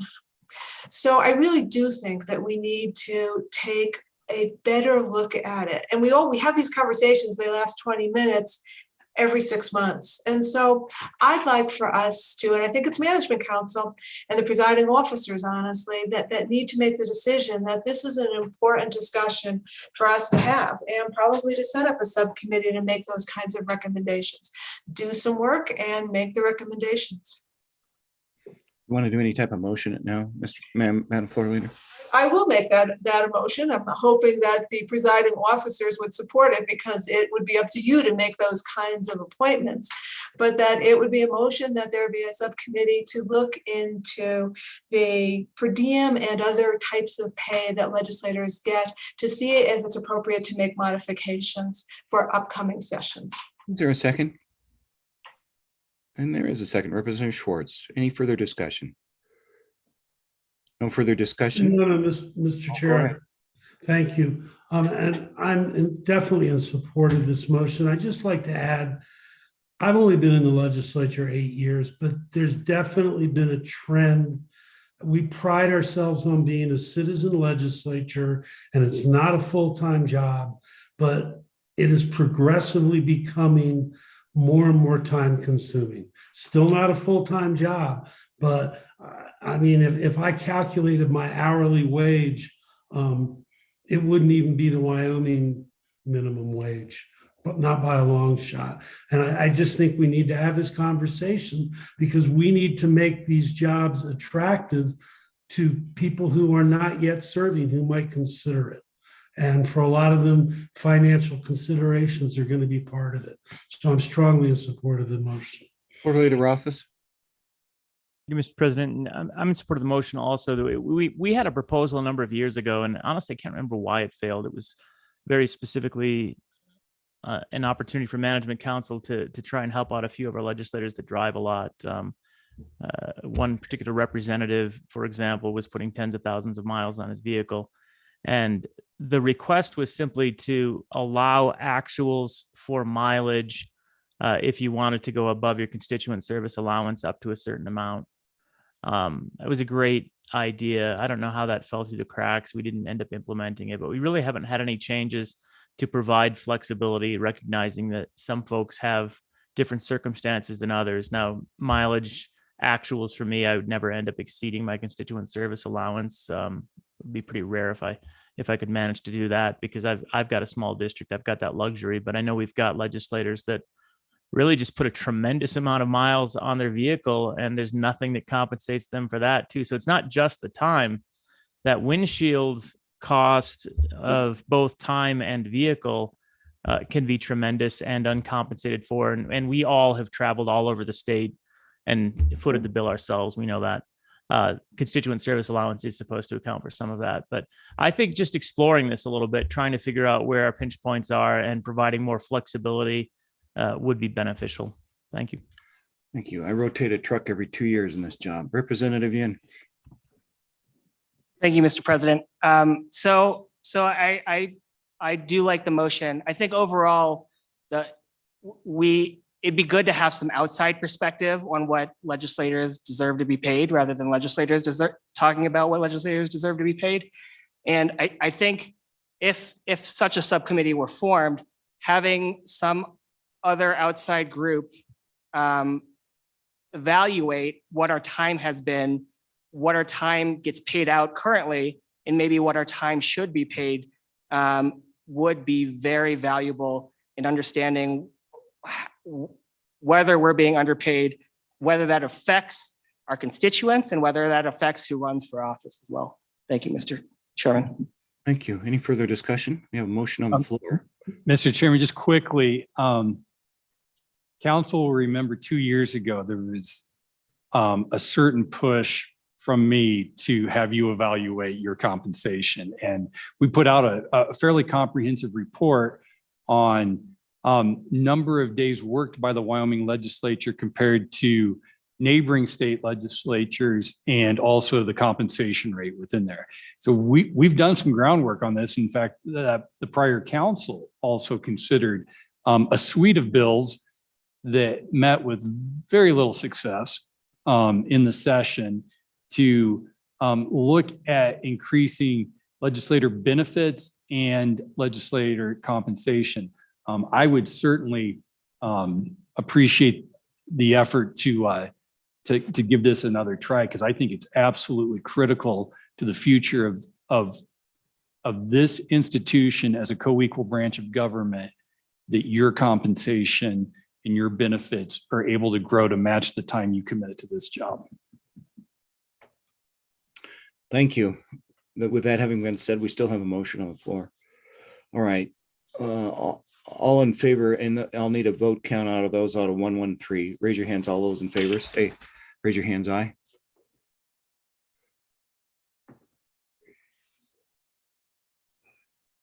What's on the floor? Just one. Okay, so that's I'm an aye. Two, sorry, it's two. Okay, that's 8. I'm an aye. Those opposed? 2. Okay, thank you. Motion is passed. Representative Connolly sent us in that direction, so there we go. Mr. Chairman. Vice President Hicks, and then Floor Leader Summers. Mr. Chairman, just a little explanation. I probably wouldn't support this as it move forward, but I do think it's a deserving topic that needs to be looked at periodically, and then make recommendations back to the legislature of the whole. But just wanted to explain my vote. Thank you. And Representative Summers? Mr. Chairman, I am going to make a motion on the other issue, and that is my motion would be legislators may request of management council travel and per diem if appointed to executive and judicial task forces. Okay, is there, and you do have a second out of Senator Rothfuss. Any further discussion? Any further discussion? So, Mr. Chairman, just for clarity, this is a motion is an amendment to the management council travel policy. Mr. Chairman, that's correct. Okay, good clarification, Vice President. I would offer a friendly amendment or clarification to the policy for discussion, but it seems to me like once the presiding officer of each chamber appoints somebody to one of these task forces, that ought to be automatically considered for compensation. If they're not appointed by a presiding officer, then any per diem and travel should come back to management council for approval at that point in time. And that would be my friendly amendment to the motion. Sponsor, is that a clarification or an amendment? Senator I would, Mr. Chairman, I would consider that a friendly amendment, and I believe that that is if appointed by the presiding officer, you would be eligible for travel and per diem. If you weren't appointed by the presiding officer, but appointed by either a judicial branch or the governor to a task force, then you'd have to come before management council. If the second's good with that. Yeah, I am. As phrased, I am. Thank you. Mr. President, I do have a question. Okay, well, I think I had Vice President first and then do you? No. Yep. Okay, Senator Rothfuss. As stated, it would be per diem, travel and per diem, but not salary. I don't know if it's friendly or not. We're not passing it right now. We're getting it drafted for consideration. If it's okay with the bringer, I'd ask that we draft it with salary and then have that discussion next time, whether we want to include salary. It's a lot easier to line it out after it's been drafted than to add it in. I think it's important to have salary, but we don't need to have that debate today. I just want that debate to happen. Okay, thank you. Mr. Chairman, that's not a friendly amendment. And I think I was making a motion to amend. I wasn't making a motion to draft an amendment. But that's the will of the body. Oh. You'd rather see this written out. Maybe that's and then look at it at our next management council meeting. I'm fine with that as well. Yeah, and Mr. President, as the second, I thought we were voting to get that drafted. Okay, generally so not a fan of changing the policy without seeing the policy we're changing. First and original motion and second don't agree. So where do you want to go? So, Mr. Chairman, I would agree. Let's get that drafted. So my motion will be to draft that policy that we just suggested and bring it to the next meeting. Senator Rothfuss, you agreeable? Yep. Okay, I'm counting that as a second. Okay, discussion, Representative Ian. Thank you, Mr. Chairman. So a question, will we have another management council meeting before the session? Because the membership will change after that. Right, and that was our plan to hit the main issues, the main topics now, and then pick up another one before the session. I'm correct with that, Matt, correct? Yes, Mr. Chairman, you are right. Yep, we still need to sponsor the reviser's bill, get the rules report, some other things, the interpretive committee report need to get done before session. Thank you. Any further discussion? Representative Ian, you okay with that? Okay, any further discussion? Any further discussion? All those in favors, raise your hand. Aye.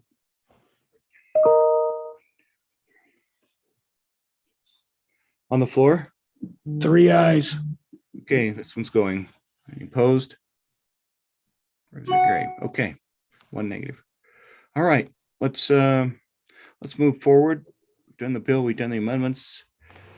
We ready to go ahead? Yep, Mr. Chairman, Rihanna Davidson, LSO Visitor Services Manager, is going to give us a training recap for LSO staff for this fiscal year. Thank you, Rihanna. Rihanna, thank you for your patience. Go ahead. Yeah, good afternoon, Mr. Chairman, members of the committee. I have prepared a training recap in your meeting materials, and I'll keep this brief to get you guys back on schedule. So just a high-level overview. There were 200 hours of training hours completed by staff. The majority of this year, as you would imagine, was completed through Zoom or webinar trainings, virtual trainings. And we continue to leverage the executive branch's membership to Employers Council for a discounted rate, and also leverage the membership of CSG West and NCSL for professional development seminars. And as we look to the future of the training program, we have heard from staff, and this is a good lead into the next topic, that staff would like to see more internal trainings offered amongst divisions. So we'll continue to grow the training program with all staff trainings, but then also look at developing a new onboarding for newer staff, while also continuing to encourage staff just to deepen their legislative skills by going to NCSL and CSG West trainings. And then I'll just kind of leave you with, and be happy to answer any questions, but there is just a detailed outline of all the trainings that staff attended and the instructors and the hours and participants. So with that, I'd be happy to entertain any questions.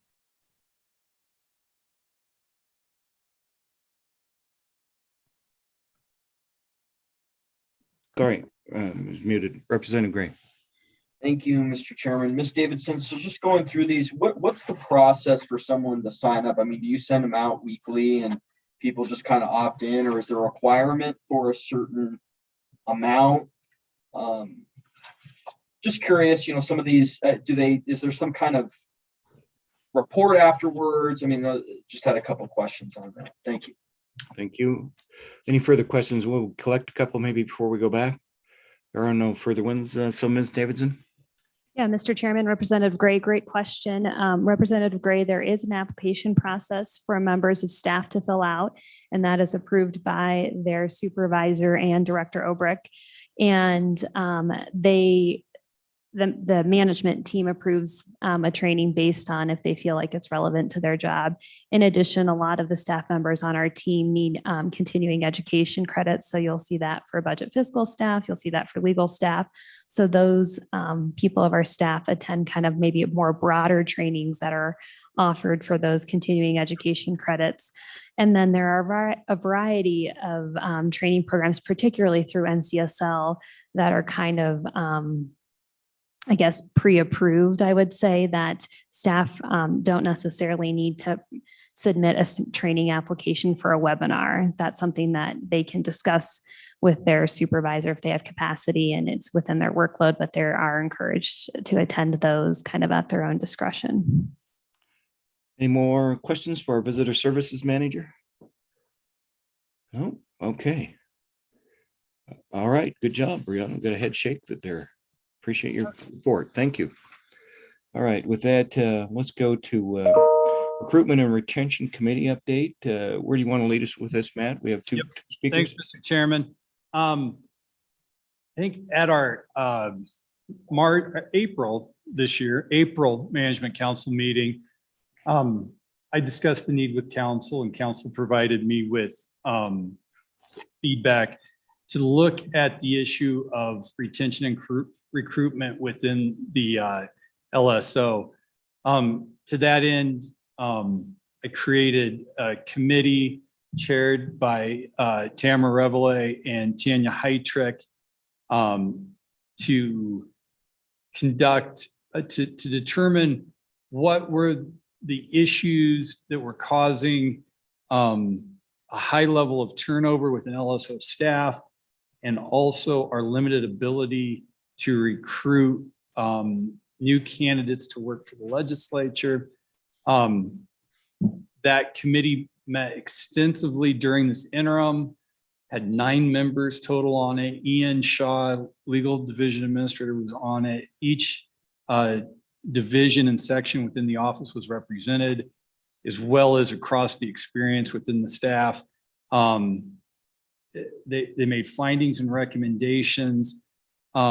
Tamara is here today to walk through some of those. Tanya also is here, but she's appearing via Zoom. Tanya has been extremely sick with influenza A and has also, that's produced secondary infections that she is really struggling with.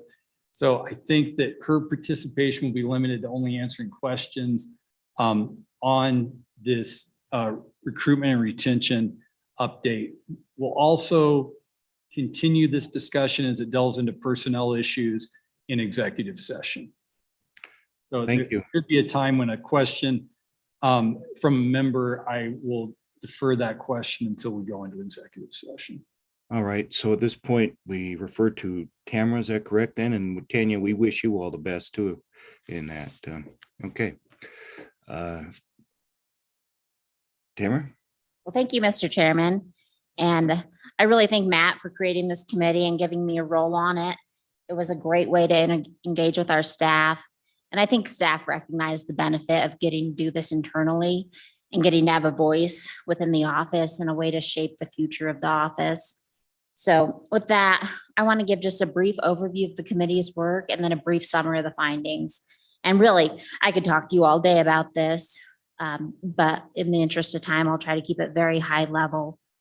And then, of course, you can receive more information and have your questions answered on issues that touch on personnel matters in executive session. So Matt's charge to us was to identify ways to attract, develop, and retain high-quality staff that are dedicated to serving the Wyoming legislature.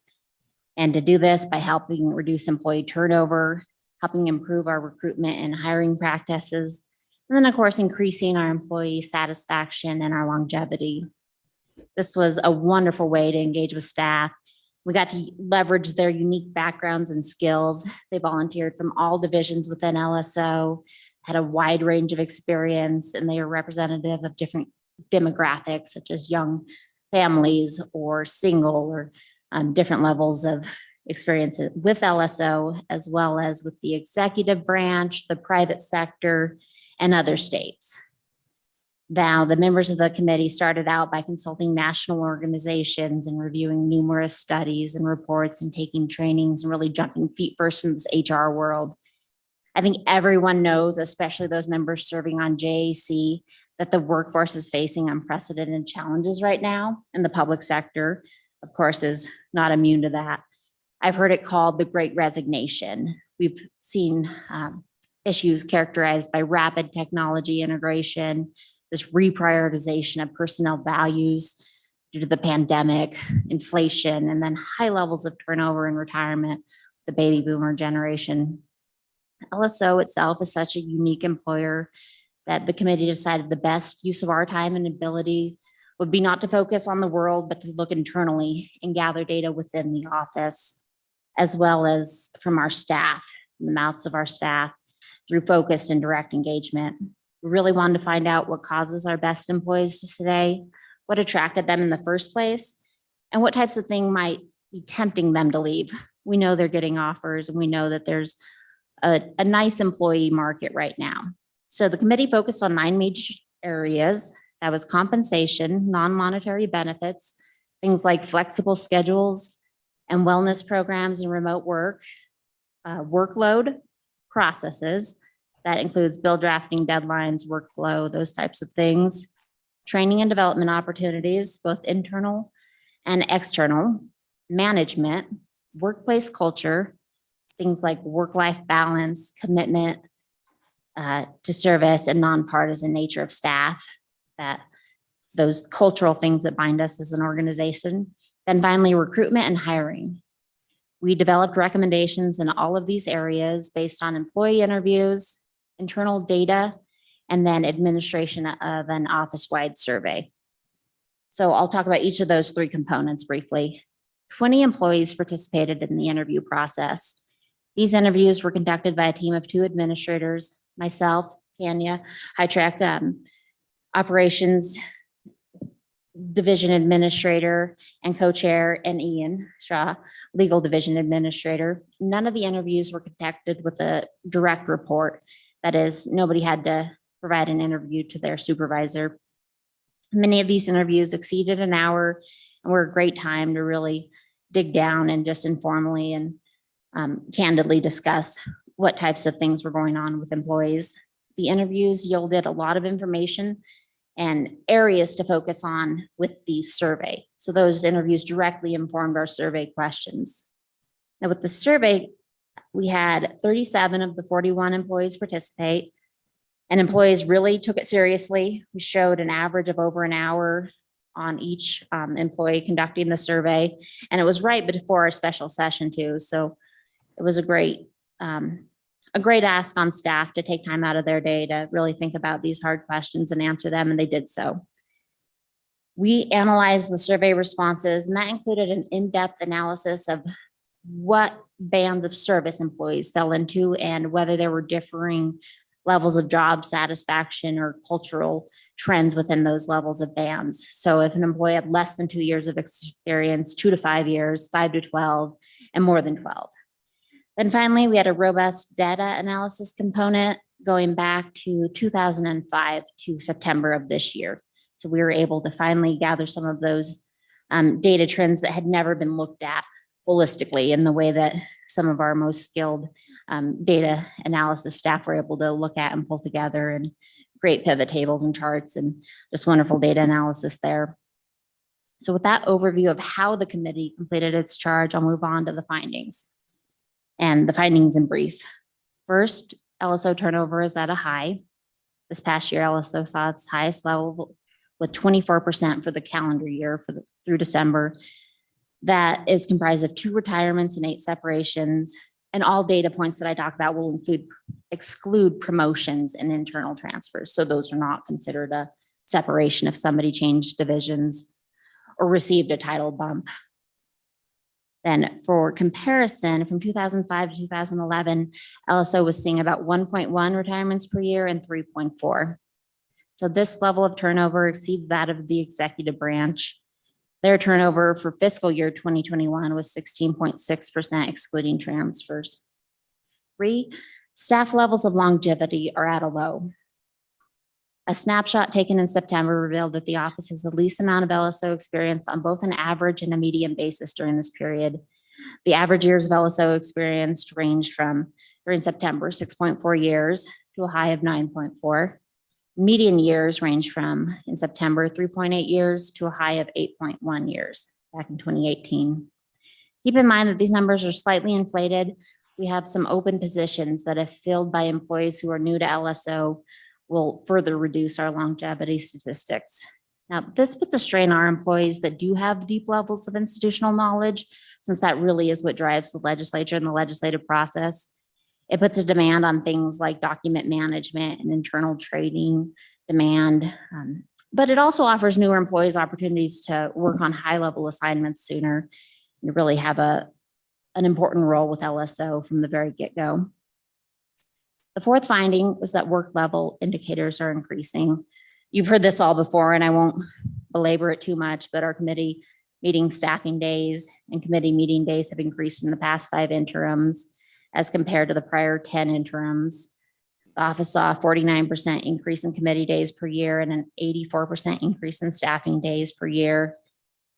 The past 2 budget sessions, the 2018 and 2020 sessions, yielded the 2 highest levels of bill draft requests in the time series. And then the prior, not the 2021, but the prior 2019 general session, we saw the highest total bill draft requests in the time series. The 5th finding was that overtime hours tracked are also at a high. We were only able to look back over the past 5 years, simply because we didn't have access to data before that. The total overtime hours tracked from November 1st to the last day of each legislative session has increased 78.5% on a per staff basis. For our professional staff, that represents an increase of 29%. And for our administrative staff, that represents an increase of 184%.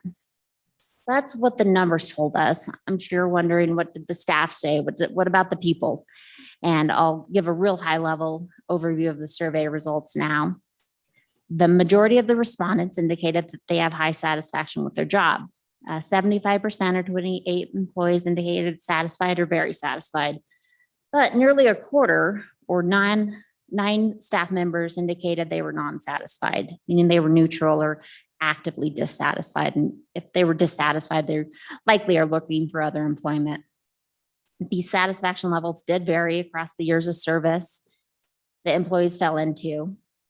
And we had a lot of detailed analysis on that that's going to help us inform targeted approaches to helping staff succeed here. Now, the areas respondents felt LSO could improve upon the most were salary, compensation, not too surprising, but also alternative and flexible work schedules, using leave during the interim and the time leading up to the session without having negative consequences, such as needing to work overtime to make up for that leave or to catch up. And then finally, more opportunity to take time off during the holidays. Reducing workload and optimizing the ability to plan through process changes like meeting calendaring, setting committee meeting dates, that kind of thing, were also identified as areas that could be improved for job satisfaction. That includes my overview of the committee work and the findings, and I'll let my co-chair jump in if I missed anything that she wants to address right now. Go ahead, co-chair. Probably not. Okay. Mr. Chairman, I'd hope members of the committee, I think Tamara covered it. I don't have any additional comments. Okay, thank you, Tanya. And we wish you all the best. Let's Mr. come Chairman, back. Ian might have any additional comments. Oh, Ian? He doesn't, but he is in the room for if anyone has a question for him. Okay, good report, Tamara. Mr. Chairman. Summer, we're doing a lot more with less. But we have less people to do the job, and you're seeing a demand in bill drafts and everything else. So, Mr. Representative Summers. Mr. Chairman, thank you. And first of all, I just want to thank staff for all their hard work and for looking into this and for all the hours you put in. And I know I've caused a lot of those hours, so I really do appreciate it. The one question I have, and I think, this year's an anomaly across all sectors of employment in America. We see that in every news article. So when I hear the 20-some%, kind of always when I was on appropriations, you heard that there was always this 20% churn in employment every year that's retirements, people quitting, but that 20% was kind of a normal churn. And you, I think right now just said we were at like 24 or 26 or something like that. What I didn't hear was I didn't completely hear it, is what has been our churn in the past percentage-wise, not position-wise, but percentage-wise, which is, I think, more important. And so if you have that, I'd be interested. And then can you address, as you look at the type of year we were in, how do you think that affects the survey that you got out of people? The fact that we've been in what has been an incredible year for employers all over the nation. Let's go back to Tamara. Sure, Mr. Chairman, members of the committee. First, the average turnover rate.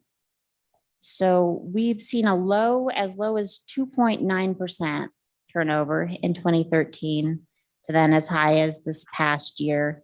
And maybe when we get into executive session too, I can pull up some charts and we can discuss some of the personnel matters that may have fluctuated throughout the years if desired.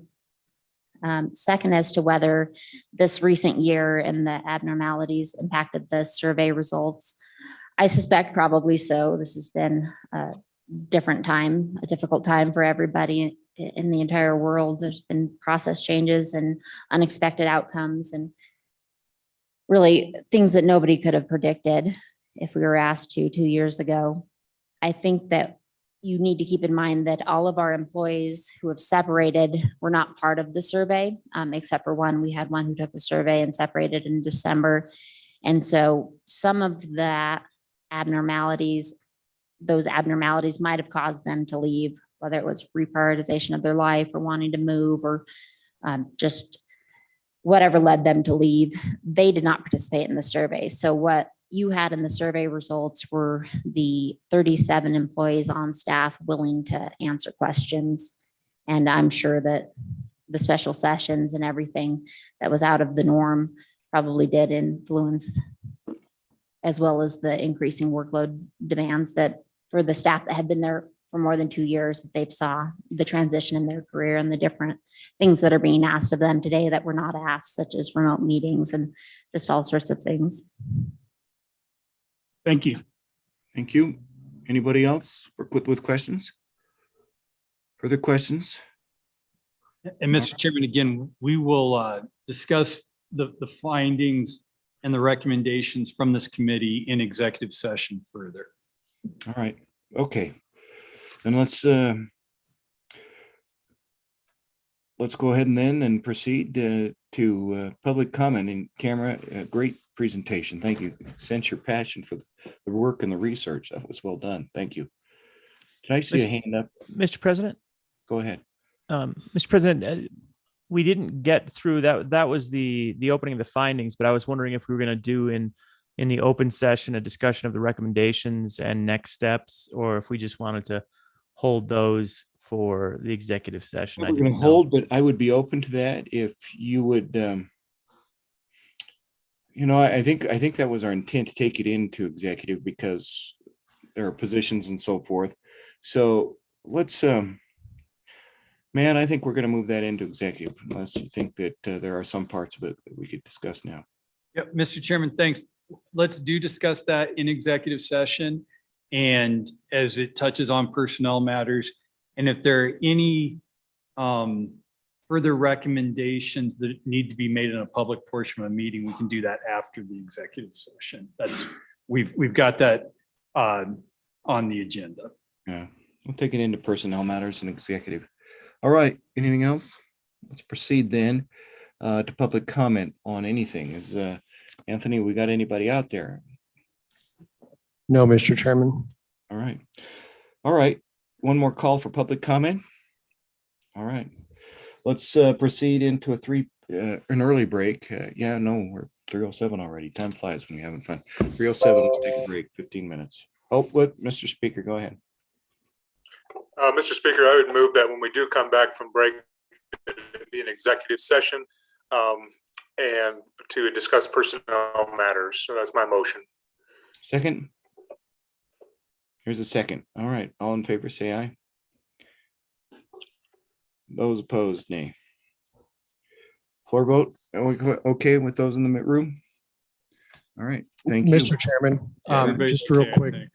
for everybody on the Zoom, we're going to send you another different Zoom invite. So please watch your inboxes for that and we'll send that to you. Thank you, Anthony. All right. We're going to take a break. It's 3:10, almost 3:08. Let's go to 3:20. Okay. Thank you.